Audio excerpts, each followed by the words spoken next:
სამოქალაქო პანაშვიდის ბოლო საათები სამებასთან ხალხის რაოდენობა პიკს აღწევს. მოქალაქეებს ღამის 2 საათამდე აქვთ დრო ტაძარში შევიდნენ. ამის შემდეგ სამების კარი დილის 8 საათამდე დაიხურება. ათასობით ადამიანი სავარაუდოდ დღესაც ეკლესიის ეზოში გაათევს ღამეს.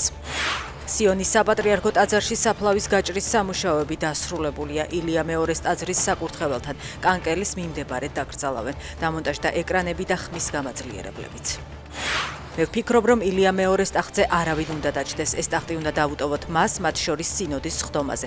უნდა იგულისხმებოდეს, რომ პატრიარქი მას ესწრება. ამბობს ახალქალაქისა და კუმურდოს მიტროპოლიტი ნიკოლოზი. მასვე ეკუთვნის ინიციატივა ილია მეორეს წმინდანად შერაცხვის შესახებ. მიტროპოლიტის თქმით, ამ საკითხს სინოდის პირველივე სხდომაზე დააყენებს. სხეულის განზრახ მძიმე დაზიანებისა და ქონების დაზიანების ბრალდებებით რომში საქართველოს მოქალაქე დააკავეს. როგორც იტალიური მედია წერს, კაცმა ცოლთან კამათის დროს რესტორნის ვიტრინა დააზიანა, გამლელს კი, რომელმაც მისი დაწყნარება სადა თითზე უკბინა. 26 წლის კაცი ადგილზევე დააკავეს და იზოლატორში გადაიყვანეს.